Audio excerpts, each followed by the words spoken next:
Just sitting here with my decaf, acting like it's not.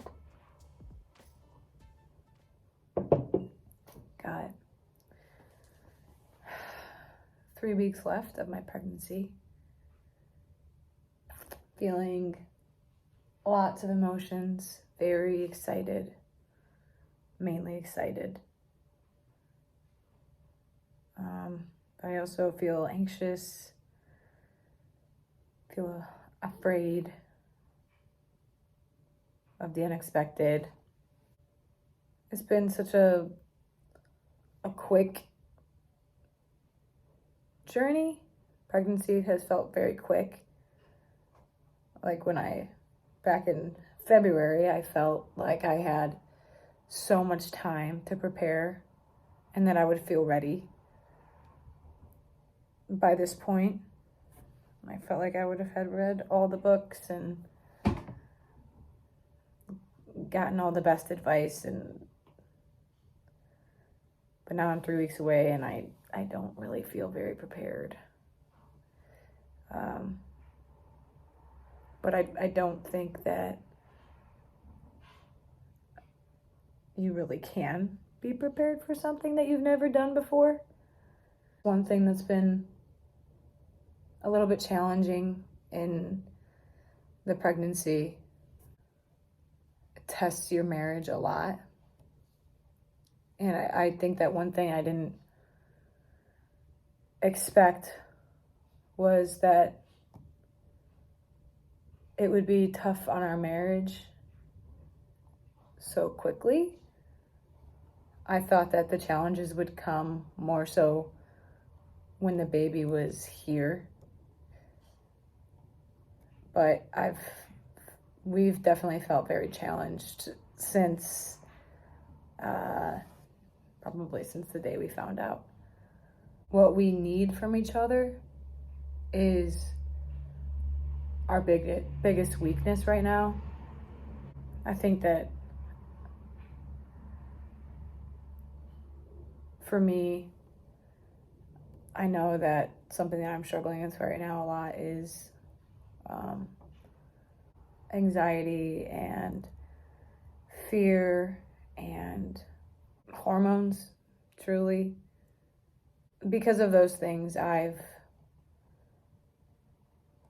struggled a lot with my anger and my temper and being short, not giving Jared the benefit of the doubt. A month before I found out I was pregnant, Jared started a new position at the church leading our youth ministry. And I feel like this whole year, what he's needed from me is encouragement and support and a safe sounding board, someone who's just going to be a good cheerleader. And I feel like what I've struggled with is being critical, being controlling, basically giving him the exact opposite of what he needs.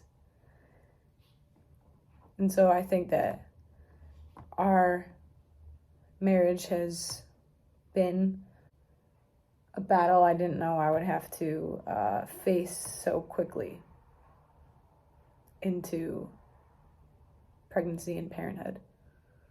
I thought that the challenges would come a little bit later when the baby was actually here and parenting began.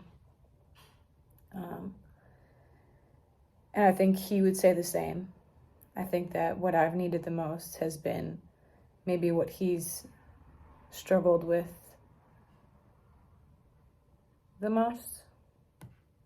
And I had a meeting with my worship team last night, and we talked about Matthew 8, when Jesus and the disciples were on a boat. A big storm came, and the disciples started freaking out, saying that they were going to die. And Jesus was asleep on the boat, and they woke him up. He was like, "Why are you so afraid?" Don't you have any faith? Any calm the winds and calm the sea, and the storm stopped.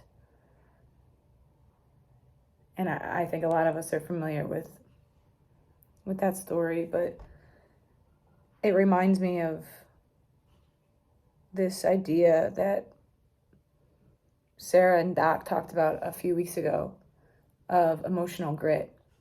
And so when I'm reflecting back on this time, I've recognized that a lot of the time my focus has been on the storm, and it hasn't been on the one in control of the storm. How often do I look at a storm and create scenarios in my head and induce fear and anxiety and worry when Christ isn't worried about it? He's not stressed about it. If he's not stressed about it, why should I be stressed about it? How many times do I focus on the storm instead of focusing on the one in control of the storm? And this idea of emotional grit that says, I play hurt, that says, I'm going to be the solid rock for the people around me. I'm going to walk into each room with a sense of confidence, a posture of trust in the one who ultimately is in control of everything. I want to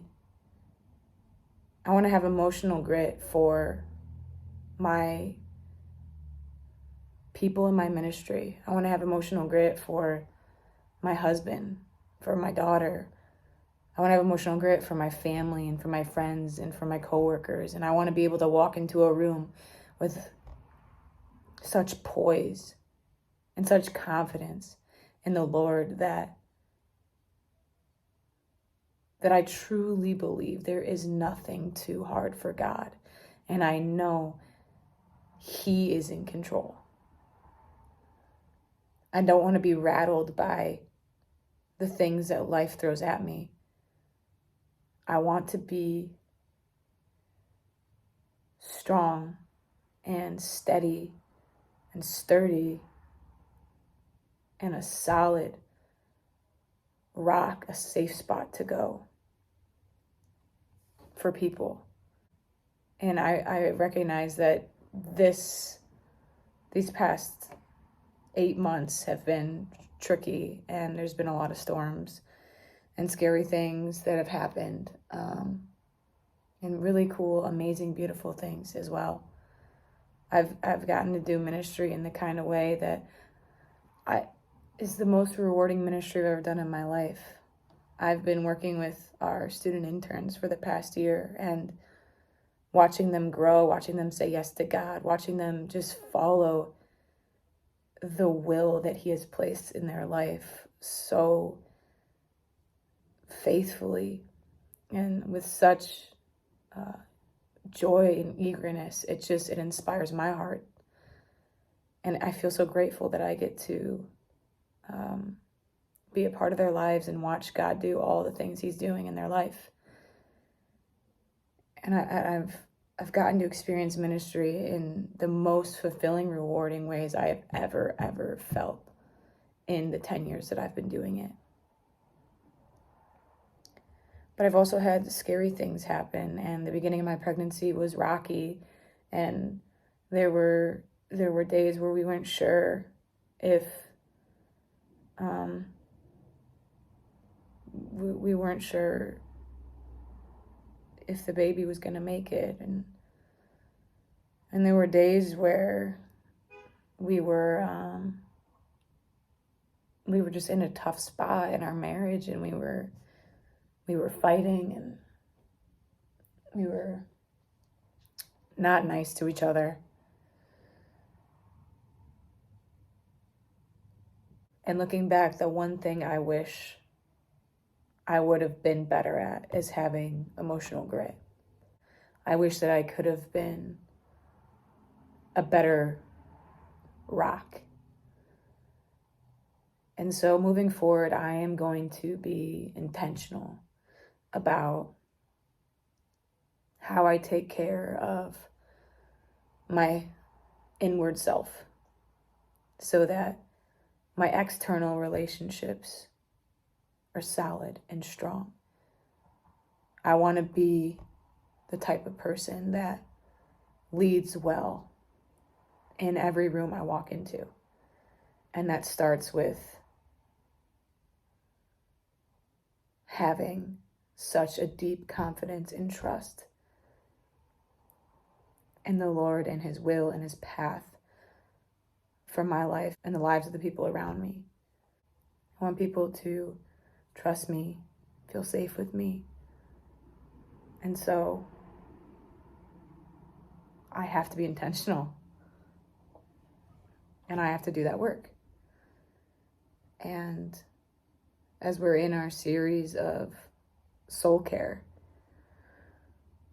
I really, really do encourage you to listen back to the 2 sermons that have already been released, Soul Care Part 1 and Soul Care Part 2. And I encourage you to come to our service and just see how He might sweep a fresh wind through your life, that you can receive healing and peace and care for your soul in a new way, in a way that He has designed for us to care for it. Thanks for listening. If you got this far, I encourage you to step into emotional grit, to be intentional every single morning and say, I'm going to be the solid rock for my people in my life today. That no matter the storm that comes my way, no matter the storm that enters my life, whether it's big, whether it's small, I am going to look to the one who is ultimately in control, and I'm not going to let it rattle me. I hope that this was an encouragement to you, and I pray that God's favor rests on you and that He blesses you richly. I'll see you soon.